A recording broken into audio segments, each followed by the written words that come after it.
Aquí comienza También Lolita. Un espacio para mujeres de 40 años y más que quieren construir la mejor versión de sí mismas. Bienvenidas a También Lolita, la comunidad de mujeres de 40 y más. Soy Lola Liar y en este espacio les traemos la información que necesitan para vivir esta etapa, la de la mediana edad, con plenitud y con bienestar. Acompáñenme porque juntas hacemos comunidad. Estamos al aire por Radio City 89.3 FM. Empezamos. ¿Tienes más de 40 años de edad y te pasa que ya no bajas de peso de la misma manera o a la misma velocidad que en tus 30? ¿O te pasa que estás engordando comiendo lo mismo de siempre? Esto puede ser una señal de que estás en perimenopausia, de que debes hacer cambios en tu alimentación. Pero el peso no debe ser el único factor por el cual replantees tus hábitos alimenticios en esta etapa. Para hablar sobre la alimentación y cómo puede ser nuestra gran aliada en perimenopausia, está aquí Gaby Viteri, nutricionista con alrededor de 2 décadas de experiencia. Gaby, bienvenida. Gracias, Lolita. Cuando me dicen 2 décadas, ¡ay! Se me pone hasta la piel de gallina y todo. Parece mentira, pero sí. Y estoy literalmente en la etapa en la que estamos mencionando, en esta etapa de la mediana edad. Tengo 45 años, entonces creo que también me ha pasado que ya pues lo comencé a vivir en carne propia, todos estos cambios hormonales de, como yo le llamo, turbulencia hormonal que comenzamos a tener las mujeres a partir de los 40. La primera pregunta básica elemental es, ¿por qué empezamos a engordar con mayor facilidad después de los 40 años? ¿Por qué a mí me pasa que todo lo que me desbordo comiendo con gula y exceso el fin de semana y antes en 3 días lo lograba bajar en peso, ahora me cuesta? No es igual, sí. Creo que aquí hay un tema como multifactorial, ¿verdad? Está el ámbito hormonal y cuando tú ves gráficas de cómo fluctúan las hormonas a lo largo de nuestras vidas en una mujer, es increíble que tenemos muy identificado y damos por hecho que en la pubertad o la famosa, como la llamamos, edad del burro, hay muchísimos cambios hormonales en el cuerpo, ¿verdad? Pero no asociamos con que a partir de los 38 en adelante, que es la etapa de la perimenopausia, que puede durar entre 10 a 12 años hasta la llegada a la menopausia, no asociamos y no vinculamos que verdaderamente es la etapa de mayor turbulencia hormonal en toda nuestra etapa de vida. Cuando vemos estas curvas nos damos cuenta lo locas que se ponen las hormonas en esta etapa de perimenopausia. Entonces, por un lado tenemos los estrógenos que pueden disregularse y a veces pueden irse para arriba o en ocasiones comenzar ya el descenso natural de estrógenos hasta que llegas a la menopausia. Por otro lado también está la pérdida de la testosterona, que es la que te ayuda a tener esa fuerza, vitalidad y esa masa muscular. Entonces, si tú pierdes masa muscular, con mayor facilidad vas a aumentar grasa porque tu gasto calórico energético basal, que es el número de calorías que quemamos por minuto sin literalmente movernos, va a descender también. ¿Por qué digo que es multifactorial? Porque ese es como ámbito hormonas en mi cuerpo.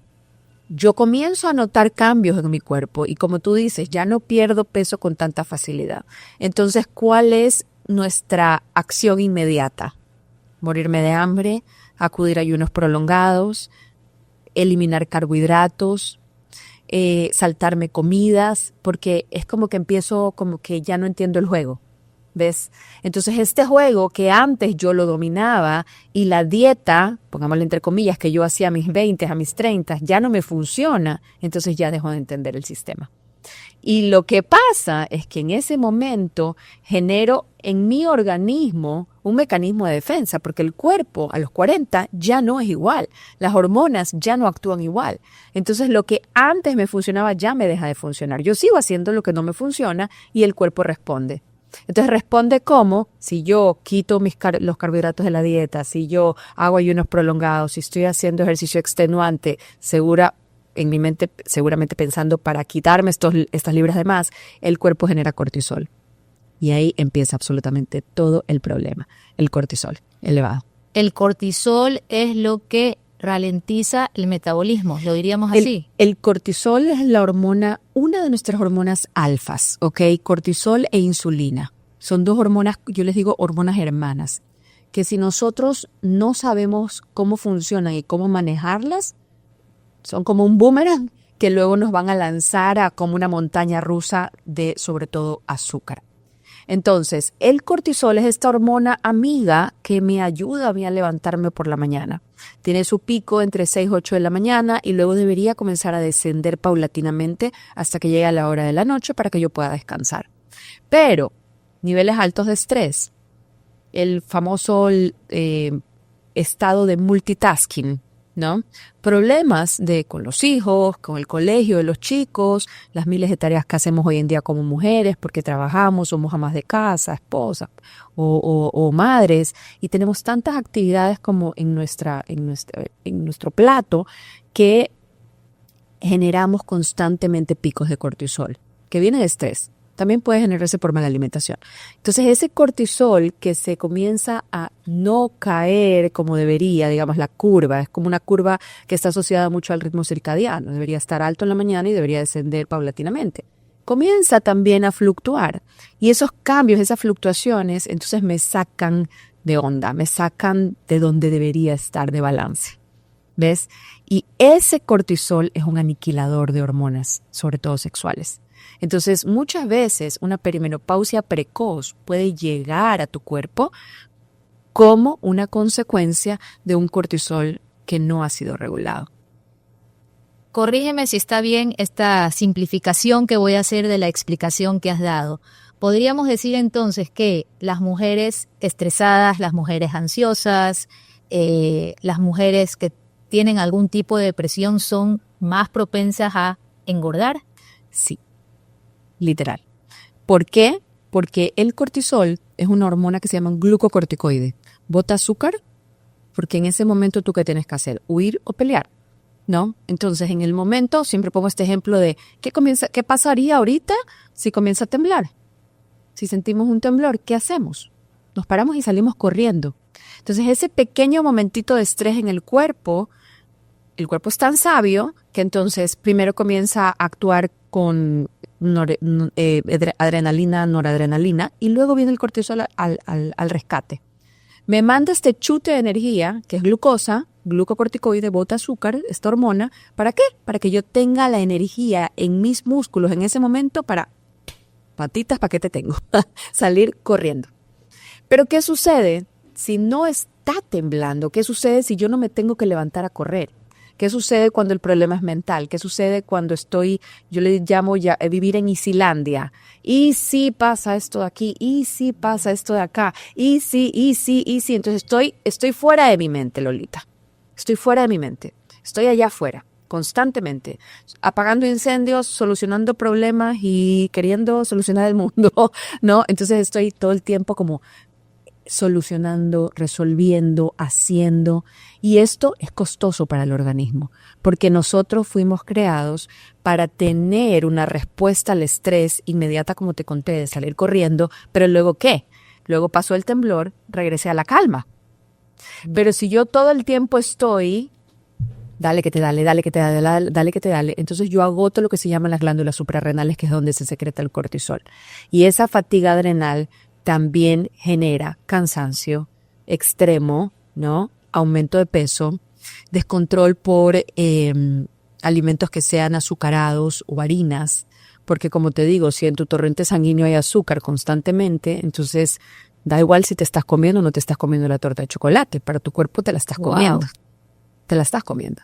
Entonces, efectivamente, lo que tú acabas de decir es cierto. Si estoy con un cortisol disregulado, tengo también problemas de insulina. Cuando la insulina no está controlada, es imposible que yo pueda perder peso. Literalmente imposible. Ok, pero los problemas de la vida diaria están ahí.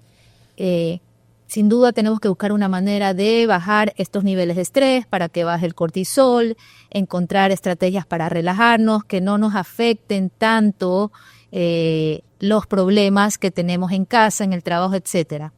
Adicional a esto, entonces, ¿qué podemos hacer con la alimentación para regular estos niveles hormonales que están alterando nuestro metabolismo? Primero, yo creo que tenemos que empezar saliendo de la cultura de las dietas, ¿ok? Como un mecanismo de vida. No podemos vivir a dieta. O sea, tenemos que pensar que yo no tengo que hacer dieta, sino que tengo que cambiar mi dieta. Y cuando digo dieta, se entiende manera de vivir, manera de comer, ¿ok? Entonces, cambios significativos en alimentación. Lo que recomiendo en esta etapa más que nunca es una alimentación tipo antiinflamatoria, que no es una dieta per se, pero sí es como una especie de estilo de vida. Yo puedo vivir así. Es sostenible, ¿no? No es una dieta que tiene una fecha de caducidad y que se va a acabar. Entonces, en esta planificación de alimentación antiinflamatoria, ¿cuáles son estos alimentos que deberían predominar?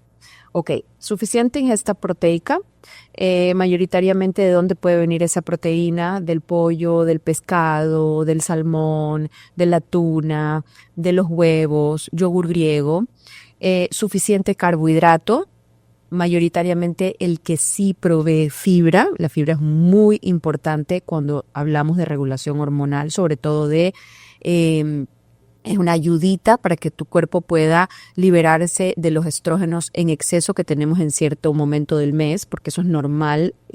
Cada mes nuestro es como un baile entre estrógeno y progesterona, ¿ok?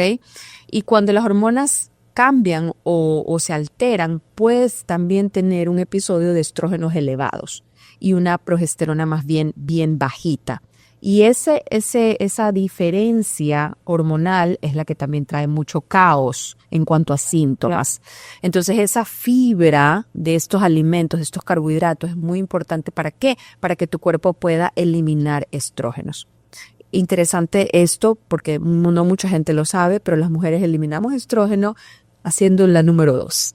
Entonces necesitamos ser regulares con idas al baño. Por eso es que jamás recomendaría una dieta sin carbohidratos, peor en esta etapa. ¿Ok? Entonces, fibra que viene de los carbohidratos integrales. Proteína ya la mencionamos, grasas saludables. ¿Por qué? Porque las grasas saludables son constructoras. No solamente son constructoras de hormonas, son también son sustancias que te ayudan a absorber las vitaminas liposolubles, porque tenemos vitaminas hidrosolubles y liposolubles. Entonces, la grasa saludable debe ser parte de nuestra alimentación. Por mucho tiempo y antiguamente en la cultura dieta se creía que la dieta sin grasa, ¿te acuerdas? Era la dieta de los 90. Exactamente, en la época en la que yo estudié, digamos, era la dieta low fat, sin grasa, light. Luego ya comenzó a cambiar porque el mundo de la nutrición realmente cambia mucho y por eso a veces también nos podemos sentir muy confundidos y decir, bueno, ¿a quién le creo? Es cierto. Entonces yo siempre digo, mira, créele también a tu instinto, a lo que a ti te hace sentido, porque lo que yo te voy a hablar aquí son cosas que tú vas a decir, ok, sí, tiene sentido lo que me está diciendo. Balance, equilibrio entre macronutrientes, proteínas, carbohidratos, grasas saludables y no olvidarnos nunca de la importancia de los vegetales, de las frutas, en cuanto también a color. En la alimentación antiinflamatoria se habla mucho sobre que es importante aumentar tu consumo de polifenoles, de antioxidantes, que esos son los que van a apagar el incendio, ¿ok? Inclusive tenemos un listadito por aquí que les traje de alimentos que se llaman alimentos bomberos, ¿ok? O sea, antiinflamatorios. Los alimentos bomberos son alimentos que te ayudan a apagar el incendio, que ayudan a bajar la inflamación crónica. La inflamación crónica es muy parecido a lo que te hablé del estrés crónico versus el estrés agudo.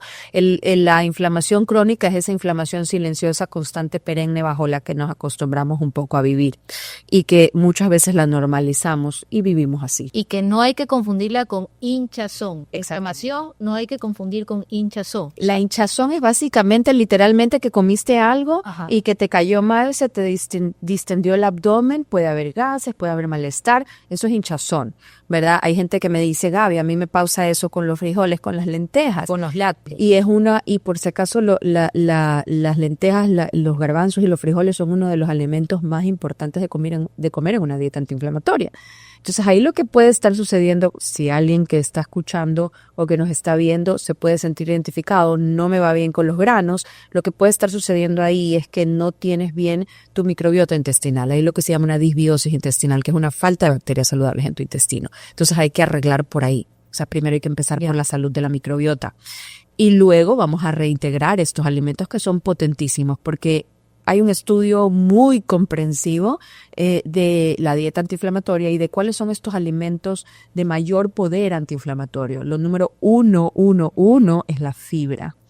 Y los alimentos del reino vegetal más altos en fibra son lentejas, frijoles y garbanzos.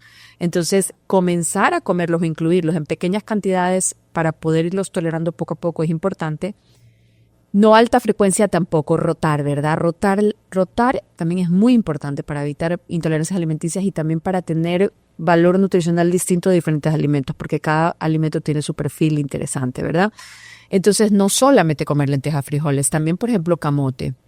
Cuando hablamos de progesterona, la progesterona a veces se baja mucho y esta es una causante de una perimenopausia. A veces, como te decía, alto estrógeno, baja progesterona. ¿Qué hago para resucitar progesterona? Tengo que comenzar a comer camote, avena, banano, o sea, carbohidratos, beteraba, zanahorias, tubérculos, ¿no? Cosas que a veces, como te decía al inicio, las mujeres que intentan perder peso quitan estos carbohidratos. Y creo que más depende cómo los cocinamos que el tipo de carbohidrato complejo que estamos comiendo. 100% de acuerdo, y aquí justamente iba a una pequeña recomendación con el tema de los frijoles, las lentejas y los garbanzos. Remojo. El remojo es muy importante y te ayuda mucho a digerirlos mejor. Otro secretito es poner una olla, poner los granos y ponerle un toquecito, así media cucharadita de bicarbonato de sodio. Eso también ayuda mucho a que los digieras mejor. Pero de vuelta a lo que te contaba de los alimentos bomberos, ¿no? Que ayudan a apagar este fuego de la inflamación. Y te voy a leer el listado, pero también es importante destacar que no solamente tenemos que fijarnos en lo que voy a agregar, sino que también en lo que voy a limitar. Cuando hablamos de limitaciones, obviamente sí tengo que pensar en, estoy comiendo mucha harina, estoy comiendo mucho postre, estoy comiendo mucha galleta, estoy comiendo mucha tortita, mucho postrecito, ultraprocesados, frituras, exceso de alcohol. Entonces, si estoy ahí, tengo que también empezar por ahí. Tengo que empezar a hacer una especie de limpieza de estos alimentos, y la frecuencia es una palabra clave, ¿verdad? Porque tal vez tú estás pensando, pucha, qué difícil sacarme todo esto de una vez, ¿verdad? O sea, como eliminarlo completamente de mi alimentación. Entonces yo creo que es importante ir bajando frecuencia y a la vez aumentando lo que me hace bien. O sea, a veces yo le llamo esto nutrición desde la abundancia. Ver qué me hace bien para comer más de eso. No se trata de no comer, se trata de elegir mejor y de comer más de lo que me hace bien. Entonces vamos al listadito.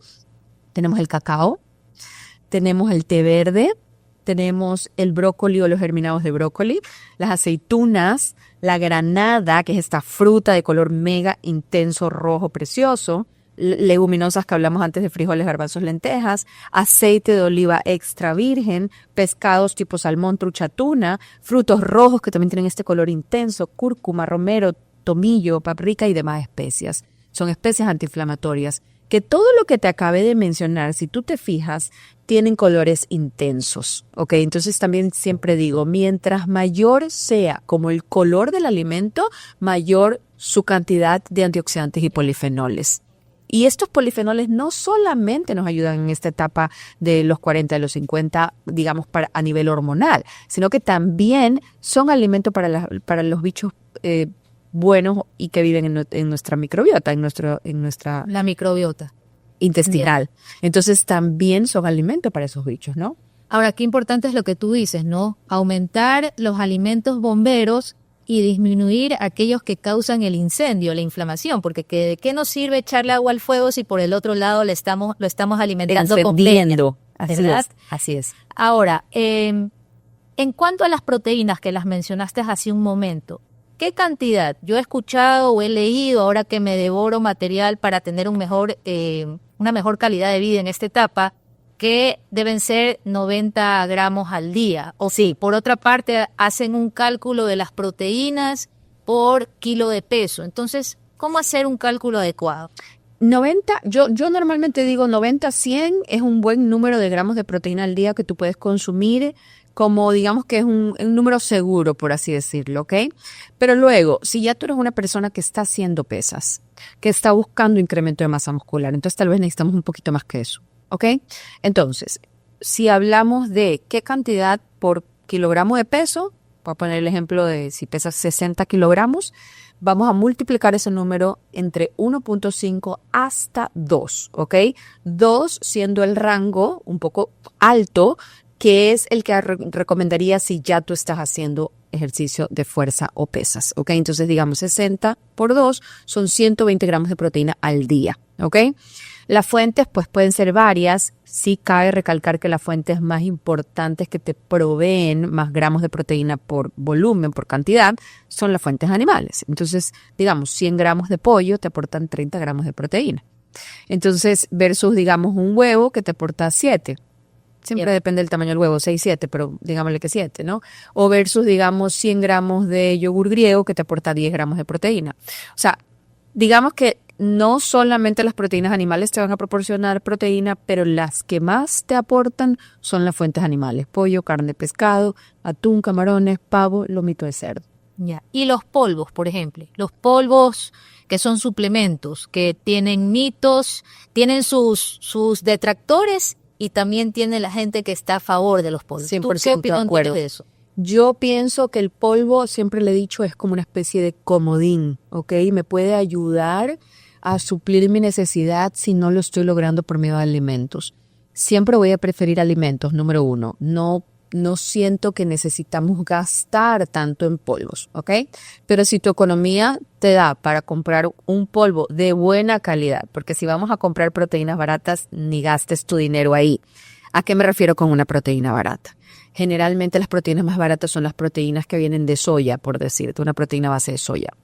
O que de repente vemos un listado de ingredientes gigante con aditivos, con gomas, con edulcorantes no calóricos, con diferentes fuentes de proteína de no tan buena calidad. Entonces, ese polvo no me va a sumar. Prefiero que no gastes tu plata en eso.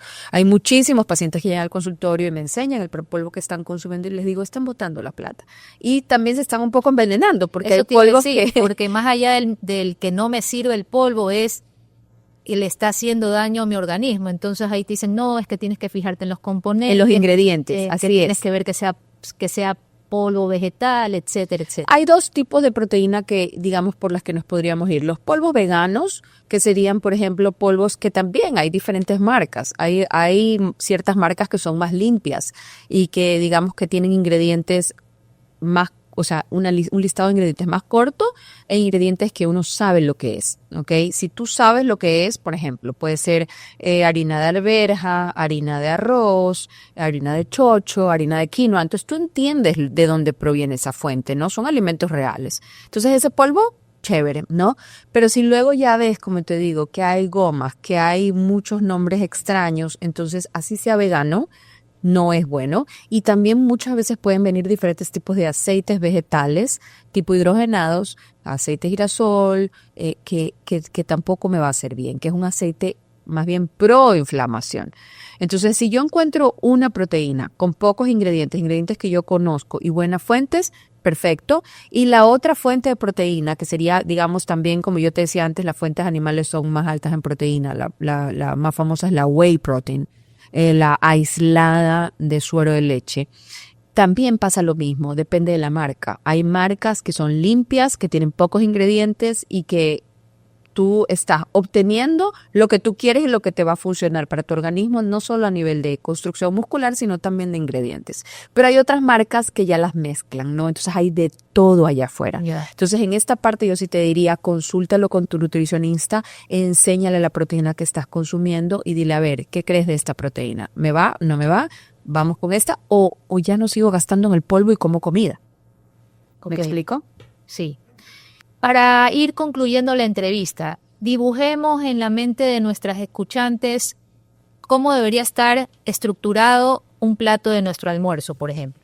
Sí, generalmente cuando hablamos de balance y hablamos de cómo debería ser un plato antiinflamatorio y plato también hasta antiestrés, es, digamos, imaginémonos pues un círculo, la mitad de ese círculo debería estar repleto de vegetales, ojalá vegetales coloridos. Puede haber algo de fruta en esa ensalada, claro que sí. O puedes, si te gustan más los vegetales tipo salteados o al horno, puedes utilizar también ahí de paso algo de grasa saludable para poder cocinar esos vegetales, o mantequilla clarificada, o aceite de oliva, o aceite de aguacate, o aceite de coco, el que te guste más.